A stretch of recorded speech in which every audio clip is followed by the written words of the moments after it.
बिस्मिल्लाहिर्रहमानिर्रहीम। अल्हम्दुलिल्लाहि रब्बिल आलमीन वस्सलातु वस्सलामु अला सय्यिदिल मुरसलीन व अला आलिहि व अस्हाबिहि व अहलि बैतिहि अजमईन। क़ाल अल्लाहु तबारक व तआला अऊज़ु बिल्लाहि मिनश शैतानिर रजीम। बिस्मिल्लाहिर रहमानिर रहीम। इन्नल्लाह ला युग़य्यिरु मा बिक़ौमिन हत्ता युग़य्यिरु मा बिअन्फुसिहिम। सदक़ल्लाहुल अज़ीम। हज़रात गिरामी, पिछले हफ्ते जिस मौजू पर आपसे बात हुई थी वो मौजू था कि हम अपने घर की इस्लाह कैसे करें, अपनी इस्लाह कैसे करें। आज उसी सिलसिले को आगे बढ़ाते हैं कि हम अपनी और अपने घर की इस्लाह के साथ साथ आगे बढ़कर अपने माशरे की इस्लाह कैसे करें। इस वक्त अगर हम अपने माशरे का जायज़ा लेते हैं तो हमारा माशरा, हमारा समाज वो आइडियल और इस्लामी समाज नहीं रह गया है जो कि होना चाहिए था। हमें अल्लाह ने खैर उम्मत के लक़ब से नवाजा है। हमें पूरी दुनियाए इंसानियत के लिए बर्पा किया है, उनके लिए एक मिसाली और एक आइडियल उम्मत करार दिया है। चाहिए तो ये था कि हम बहैसियत फ़र्द भी, बहैसियत घर ख़ानदान भी और बहैसियत एक जमात, एक उम्मत और एक माशरा भी पूरी दुनियाए इंसानियत के लिए एक आइडियल होते, एक नमूना होते, एक मिसाल होते। लेकिन अफसोस की बात यह है कि आज मामला बिल्कुल अपोजिट है। वो खूबियां, वो अच्छाइयां, वो अखलाक जो हमारे दीन ने हमें सिखलाए थे, रसूलुल्लाह सल्लल्लाहु अलैहि वसल्लम ने हमें जिन बुनियादों पर खड़ा किया था, इस उम्मत को जिन अखलाकियात पर, जिन बुनियादों पर खड़ा किया था, उससे हम दूर होते जा रहे हैं। बल्कि वो खूबियां दूसरों में तो पाई जाती हैं लेकिन हमारे अंदर नहीं है। मसलन बहुत मामूल की चीजें देखें आप, बिल्कुल नॉर्मल चीजें। कुछ मिसालें मैं आपके सामने रखता हूं।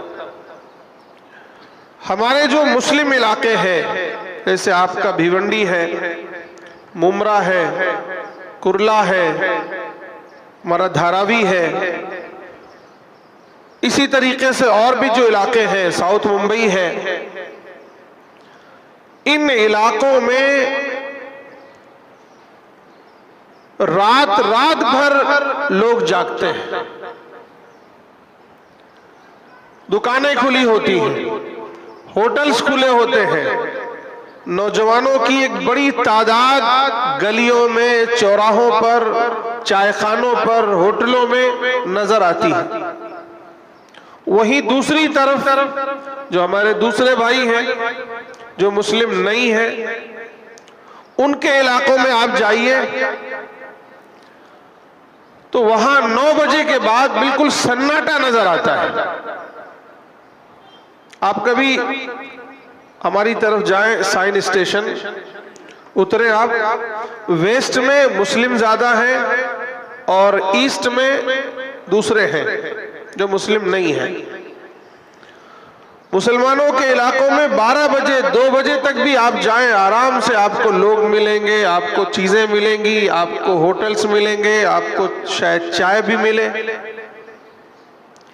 दूसरी तरफ जो उनका इलाका है वहां 9 बजे के बाद कुछ नजर नहीं आता। अब वो अंदर क्या करते हैं क्या नहीं करते हैं वो अलग बात है, लेकिन हमारा समाज कहां खड़ा है आप इसको देखें। रसूलुल्लाह सल्लल्लाहु अलैहि वसल्लम ने तो ईशा की नमाज के बाद किसी गैर जरूरी गुफ्तगू को ही मना फरमाया था। कोई किस्सा गोई, पहले लोग बैठते थे, 4-4 लोग 10-10 लोग बैठते थे, किस्से कहानियां होती थी चौराहों पर यहां वहां। तो रसूलुल्लाह सल्लल्लाहु अलैहि वसल्लम ने बिल्कुल मना फरमा दिया कि ईशा की नमाज के बाद कोई भी इस तरह की किस्सा गोइयों में या ये कि गैर जरूरी बातों में कोई शरीक नहीं होगा। ईशा के बाद तकाजा है कि आदमी अपने बिस्तर पर जाए। ये इस्लामी मुआशरे की एक बुनियादी कड़ी थी। अब जब ईशा के बाद कोई बच्चा या नौजवान या बूढ़ा अपने बिस्तर को पकड़ लेता है और जिक्र अस्कार करके दुआएं करके सो जाता है, तो मुझे बताइए वो आराम से तहज्जुद में भी उठ सकता है, और अगर तहज्जुद में नहीं उठ सकता तो कम से कम फज्र में तो जरूर उठ सकता है।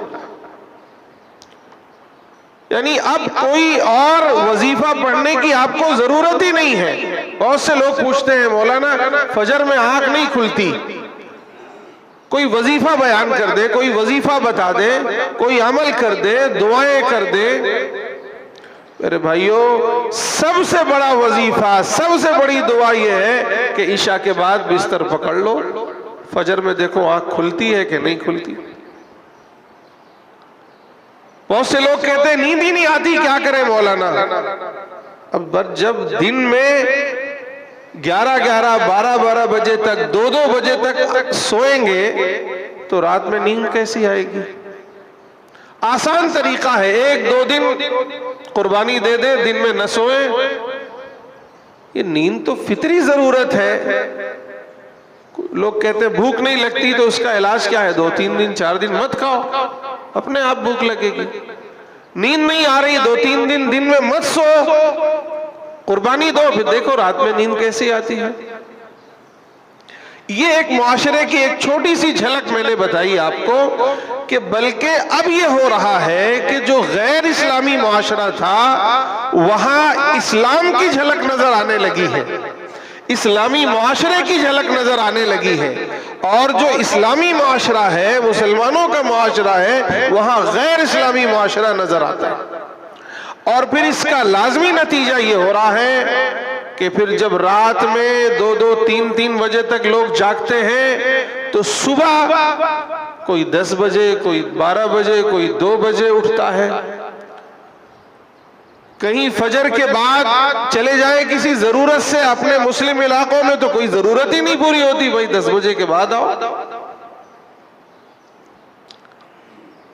जबकि रसूलुल्लाह सल्लल्लाहु अलैहि वसल्लम ने दुआ मांगी थी, अल्लाहुम्मा बारिक लि उम्मती फी बुकूरिहा, अल्लाह मेरी उम्मत की सुबह में बरकत दे दे।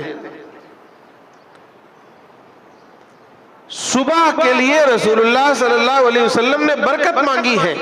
सुबह दुकान खुलेगी, सुबह कारोबार के लिए निकलोगे, सुबह किसी मकसद के लिए निकलोगे तो अल्लाह ताला बरकत देंगे।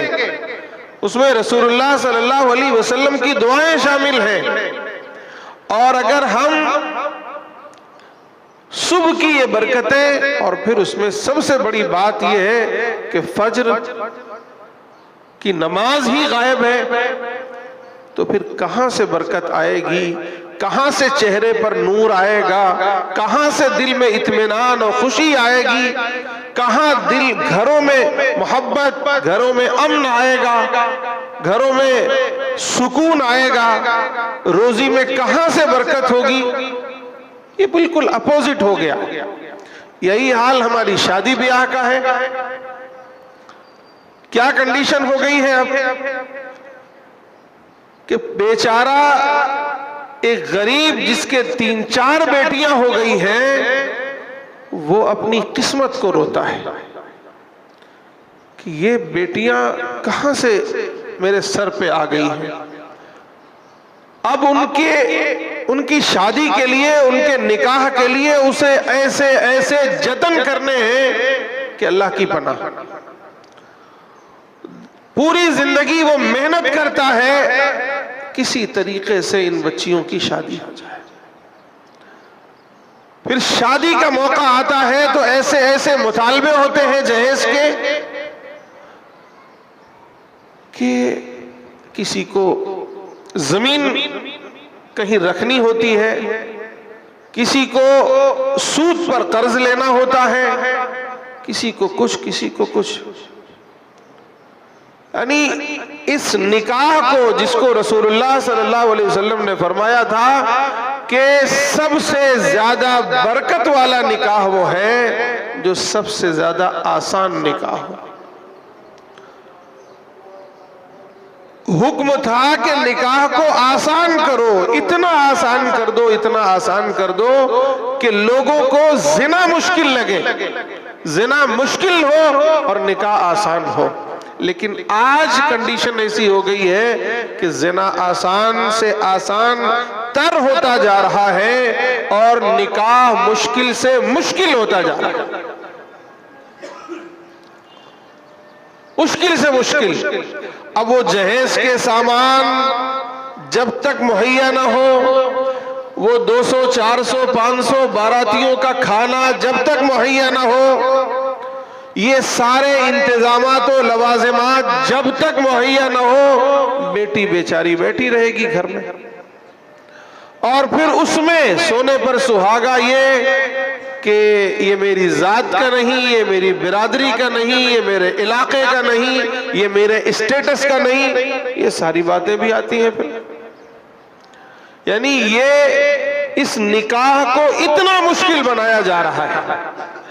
लेकिन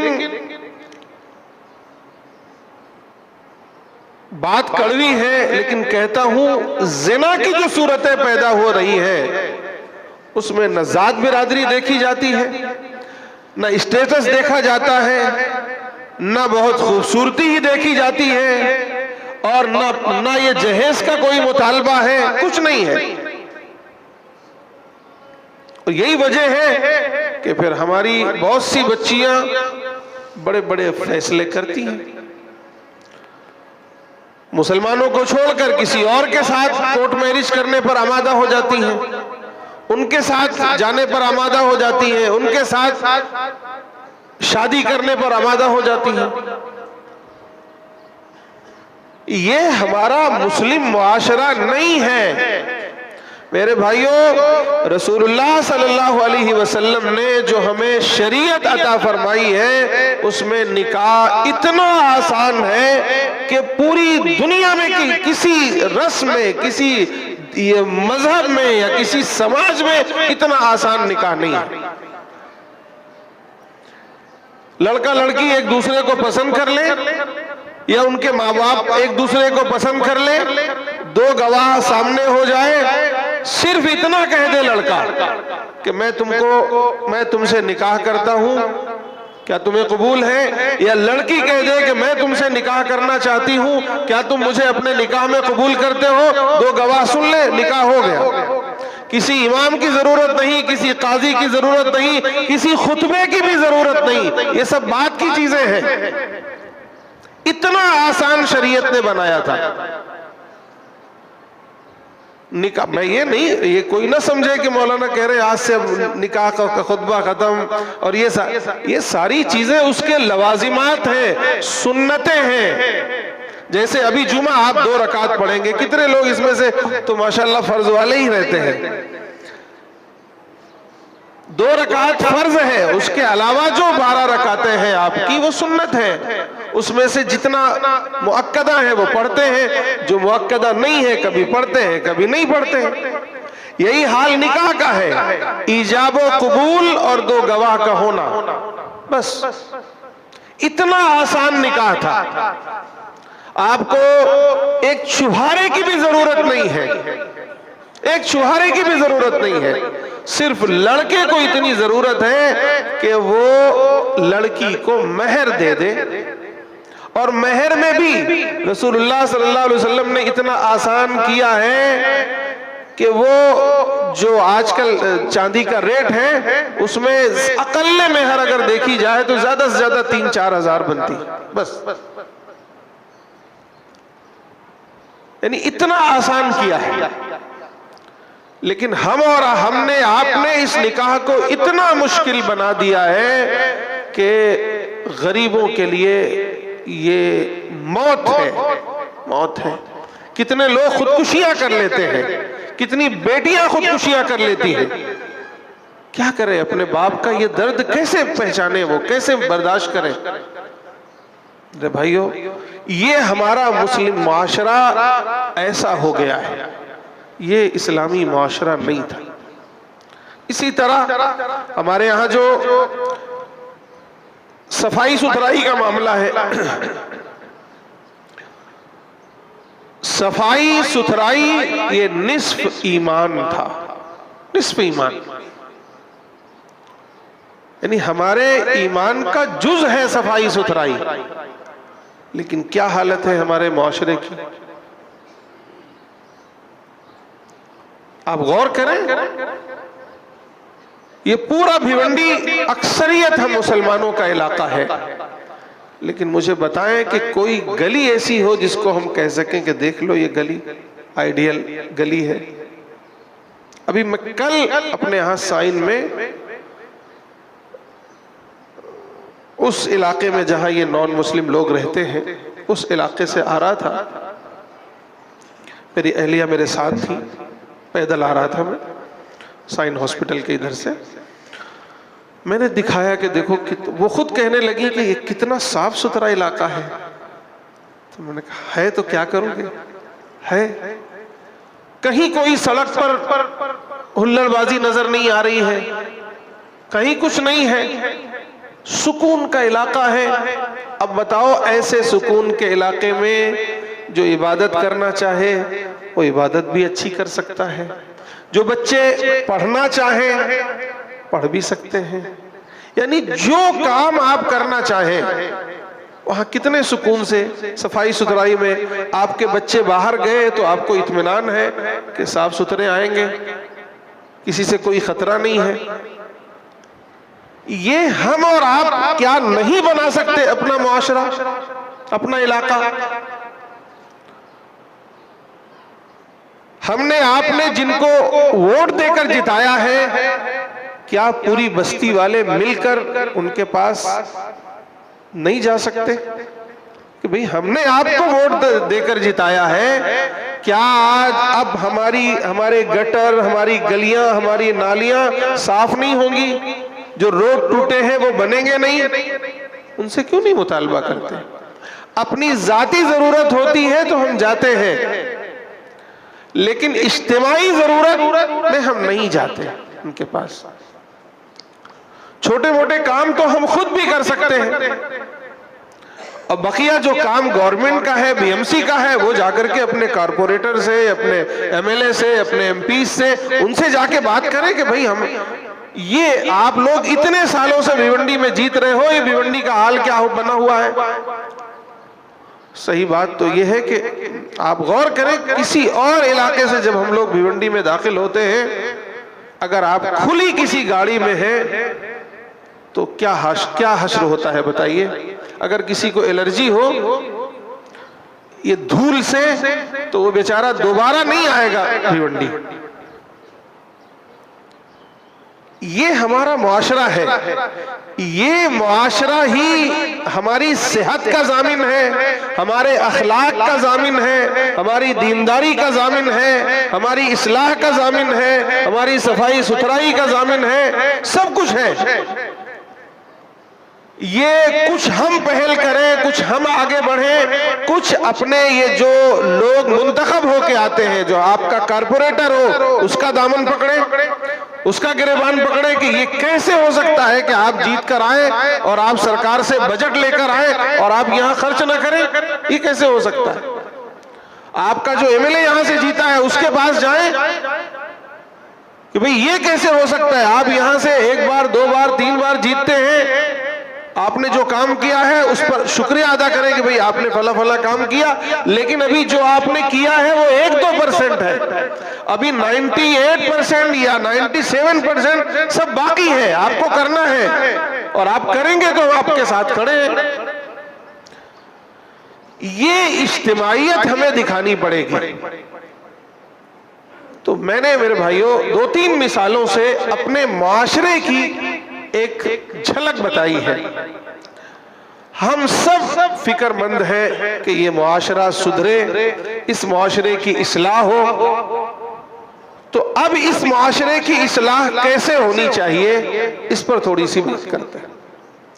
सबसे पहले बुनियादी तौर पर ये समझिए कि हम जितने लोग भी यहां बैठे हैं, जो लोग भी मेरी बातें सुन रहे हैं, हम सब इसी मुआशरे का हिस्सा है। हम अगर सुधरेंगे, हमारी अपनी इस्लाह होगी, तो फिर इस मुआशरे की भी इस्लाह होगी। हम साफ सुथरे होंगे तो हमारा मुआशरा भी साफ सुथरा होगा। हमारा घर सुधरेगा तो हमारा मुआशरा भी सुधरेगा।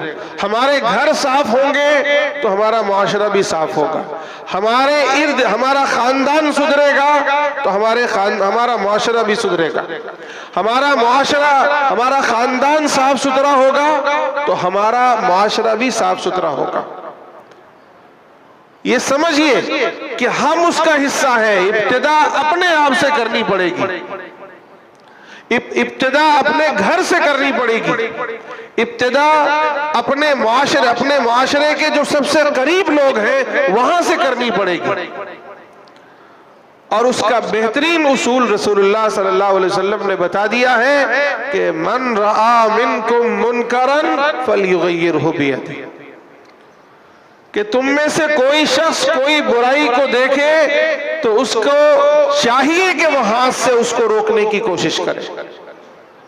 हाथ से नहीं रोक सकता है तो जुबान से रोकने की कोशिश करे, और जुबान से रोक नहीं सकता है तो कम से कम दिल में बुरा समझे। और जब इंसान दिल में बुरा समझता है तो कम से कम ये होता है कि नंबर 1 वो खुद बुराई से रुकता है, और नंबर 2 उस बुराई का कोई ताउन नहीं करता, उस बुराई में शरीक नहीं होता, उस बुराई के साथ नहीं खड़ा होता।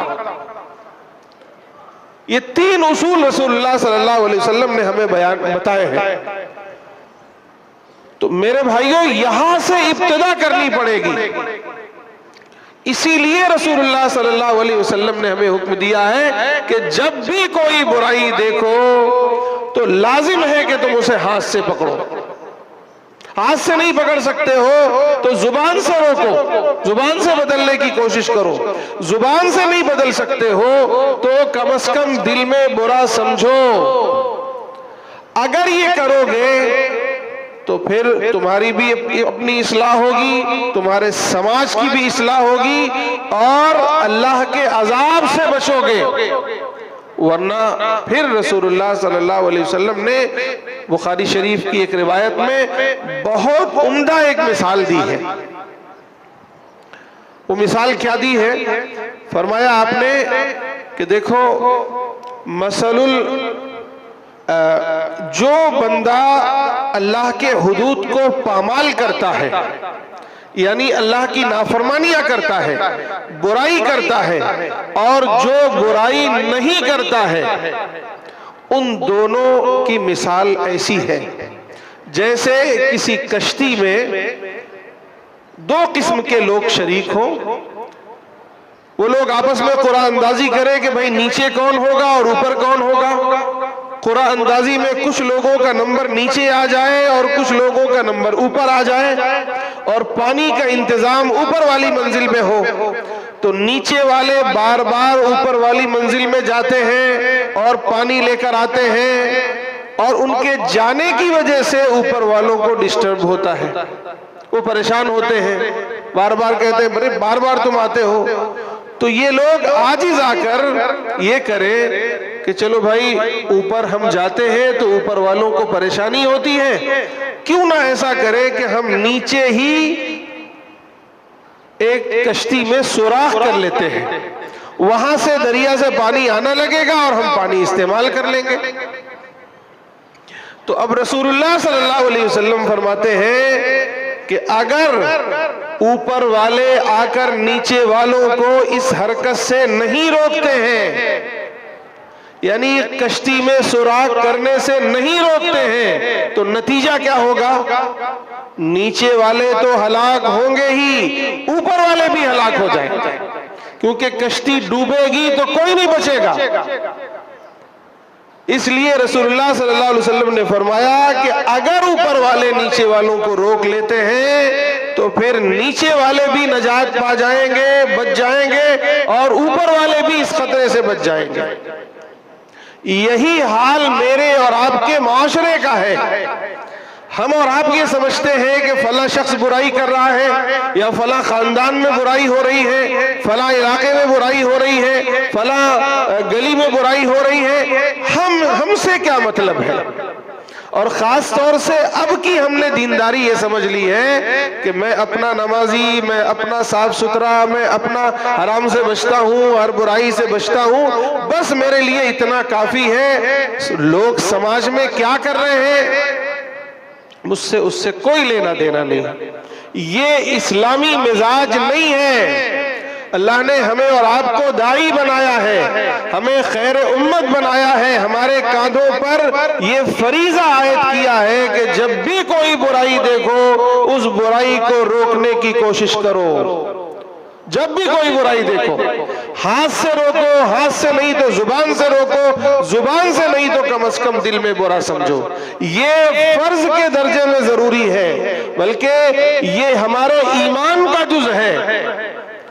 रसूलुल्लाह सल्लल्लाहु अलैहि वसल्लम ने फरमाया कि अगर तुम दिल में बुरा समझते हो तो ये ईमान का सबसे कमजोर तरीन दर्जा है, और इसके बाद कोई ईमान नहीं है। अगर बुराई देखकर हमारे दिल में तकलीफ नहीं होती है तो इसके बाद कोई ईमान का दर्जा है ही नहीं, यानी ईमान ही नहीं है हमारे अंदर।